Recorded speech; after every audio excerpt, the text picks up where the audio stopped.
በየቀኑ የምታልፉበት ምናልባትም አሁን የቆማችሁበት ቦታ ላይ ከዓመታት በፊት ምን ተከስቶ ሊሆን እንደሚችል አስባችሁ ታውቃላችሁ?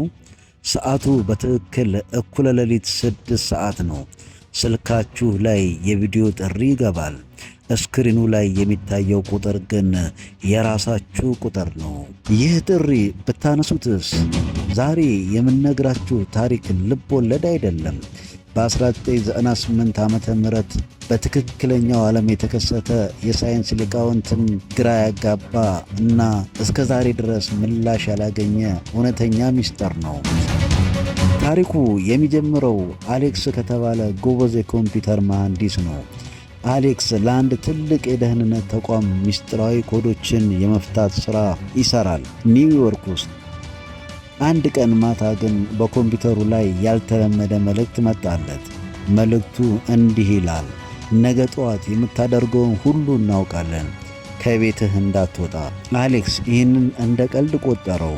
ነገር ግን በማግስቱ ጠዋት ልክ ከቤቱ ሲወጣ ስልኩ ላይ ሌላ መልእክት ደረሰው። ሰማያዊ ሸሚዝ መልበስህ አምሮብሃል፣ ግን የግራ ጫማ ማሰሪያ አልታሰረም። መኪና ውስጥ ከመግባት በፊት እሰረው። አሌክስ ደነገጠ። ዙሪያውን አማተረ። ማንም የለም። መንገዱ ጭር ያለ ነው። ይህ ክትትል ለ1 ሳምንት ቀጠለ። የሚገርመው ግን አሌክስ ቤቱ ውስጥ ብቻውን ሆኖ መብራት አጥፍቶ በሚቀመጥበት ጊዜ እንኳን ያ የማይታወቀው አካል በዝርዝር መልእክት ይልክለታል።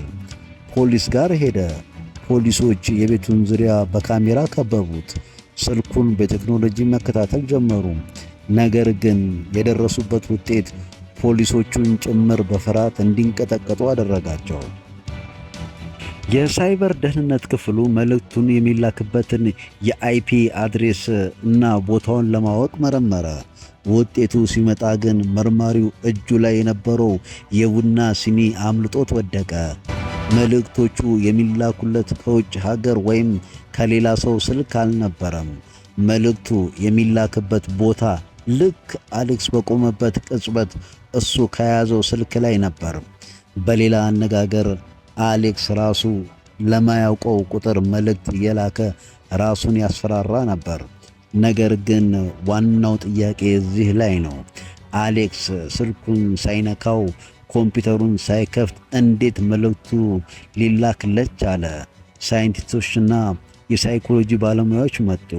የአሌክስን አንጎል ሞገድ መመርመር ጀመሩ። እውነቱ ግን ከዛ በላይ የጠለቀ ነው። ዶክተሮቹ ያረጋገጡት ነገር ቢኖር አሌክስ በከባድ የንቃተ ህሊና መከፈል ውስጥ እንዳለ ነው። እንቅልፍ በሚወስደው ሰዓት ሌላኛው የአእምሮ ክፍል ይነቃና እሱን ለመግደል የሚያስቡ ምስጢራዊ ኮዶችን ይጽፍ ነበር።